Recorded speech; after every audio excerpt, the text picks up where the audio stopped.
Padahal kalau kita pahami begitu ya, banyak juga yang mengatakan sejumlah analis bahwa di saat ketidakpastian khususnya secara global meningkat, cash is the king. Tapi ini bukan termasuk hal yang perlu dikhawatirkan berarti, karena memang justru Anda melihat ini adalah sebuah peluang di saat ada penurunan harga dan juga secara value cukup baik yang dipilih instrumen sahamnya atau instrumen investasinya, ini menjadi keputusan yang tepat untuk berinvestasi di kondisi saat ini, Pak Agung. Ya, tentu saja, namun perlu saya ingatkan kembali bahwa pengambilan keputusan bahwa seberapa besar yang akan kita investasikan di derivatif market atau mungkin di industri lainnya juga perlu dikaji lebih mendalam lagi sesuai dengan preferensi masing-masing nasabah gitu ya. Jadi mungkin sebagian berapa persen ada di derivatif market, kemudian berapa persen ada di pasar keuangan lainnya. Ini juga untuk menghindari adanya mungkin pada saat ada satu resiko di satu keranjang, boleh dibilang seperti itu, yang lainnya masih aman gitu. Tetap aja masih kita harus sesuaikan dengan capital management dari masing-masing masyarakat juga. Oke, baik. Dilihat dari nilai transaksinya, apakah Anda juga melihat justru ada peningkatan transaksi khususnya di pasar-pasar yang juga menarik bagi perhatian para pelaku pasar? Ya, kalau bisa dibilang sekarang dengan kondisi yang mungkin kita bisa lihat ini ya, harga emas itu sudah menembus harga tertinggi ya, record ya, bisa sampai 3.700 US dollar per troy ounce. Ini menjadi suatu hal yang sebelumnya mungkin tidak pernah dibayangkan ya oleh para pelaku di market ya. Tapi ternyata apapun bisa terjadi. Dan tentu saja ini menjadi sebenarnya ada suatu peluang di sini ya. Karena pergerakan harga naik ini menjadi suatu kesempatan buat para investor untuk mengambil kesempatan. Cuman memang saja, tetap saja ini sekarang kalau kita lihat, harganya kembali lagi nih, turun lagi nih. Nah ini juga tentunya ada resiko, tadi makanya saya bilang, perlu ada pengelolaan risiko ya, mitigasi risikonya seperti apa, ini bisa disesuaikan dengan kemampuan dana yang diinvestasikan di masing-masing sektor seperti itu gitu. Oke, baik. Kalau kita amati memang pergerakan emas kemarin cukup kencang penguatannya karena memang emas bisa dikatakan sebagai aset lindung nilai. Betul. Apakah juga menjadi bijaksana kalau memang investor saat ini memilih untuk menghindari aset-aset atau menaruh dana investasinya ke aset berisiko, Pak Agung? Ya tentu saja dengan kondisi yang masih belum jelas nih. Kebijakannya kan kadang selalu berganti-ganti ya. Ini sulit diprediksi. Ya tentu saja kedewasaan dalam mengatur di mana kita meletakkan dana kita untuk investasi ini juga perlu kita pertimbangkan. Kalau kemarin mungkin secara cash mungkin agak beresiko ya, karena mata uang juga drop semuanya dan orang-orang mungkin beralih ke safe haven, emas. Nah, cuman tetap saja tidak bisa harus sepenuhnya di sana diandalkan di satu-satunya hanya di emas saja. Karena tentu apapun produknya itu tetap bisa ada resiko.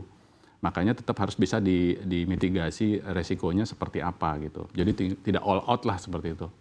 Gitu. Oke, baik. Bicara terkait instrumen investasi, mungkin emas juga bisa terlihat menarik begitu beberapa waktu kemarin, walaupun saat ini sekarang harganya sudah ternormalisasi kembali. Apakah memang ada instrumen lainnya juga yang bisa Anda lihat selain emas ini cukup menarik dan masih memiliki ruang untuk penguatan di dalamnya? Ya jadi memang sebenarnya produk derivatif ini banyak sekali ya.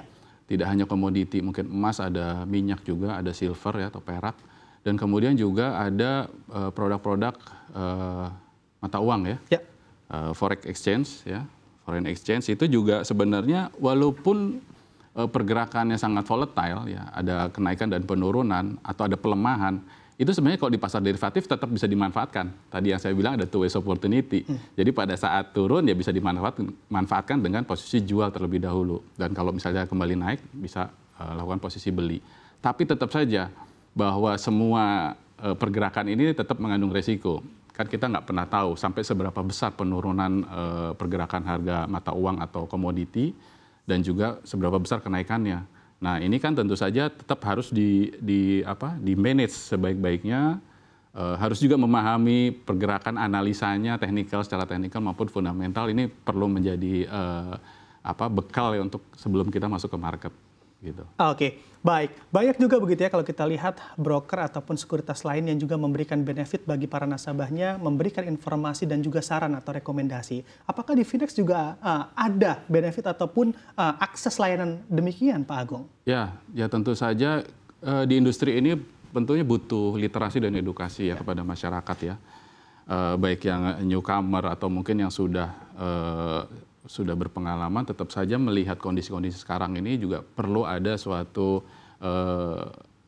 rekomendasi atau bantuan. Nah, kebetulan sekali ini kita memang sebenarnya kita punya program edukasi yang rutin kita jalankan. Bahkan tahun 2024 itu kita rutin lakukan edukasi workshop itu setiap bulan ke beberapa kota di Indonesia ya. Jadi muter kita keliling.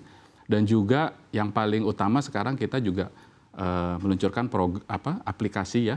Aplikasi yang di dalamnya juga kita kembangkan dari teknologi AI. Jadi ini gunanya akan membantu masyarakat untuk mengambil keputusan. Jadi memudahkan dalam pengambilan keputusan.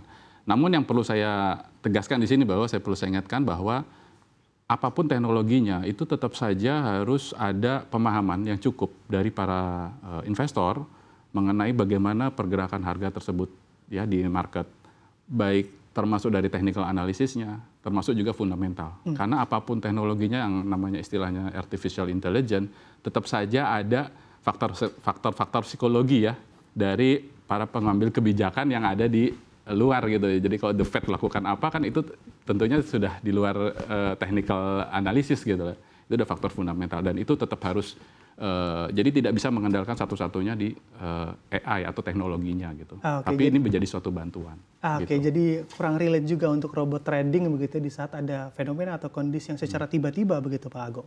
Ya artinya apapun baik itu namanya robot trading atau artificial intelligence atau apapun itu tetap menjadi suatu kebijakan bagi para investor untuk keputusannya kembali lagi ke masing-masing investor. Karena teknologi ini juga tetap harus disesuaikan dengan bagaimana seberapa besar resiko yang harus ditoleran, ya, ditolerir oleh masing-masing orang itu kan beda-beda. Berapa modal yang digunakan untuk investasinya itu berapa banyak itu juga beda-beda. Nah, sedangkan technical analysis itu kan berdasarkan charting. Nah, itu harus disesuaikan lagi, gitu.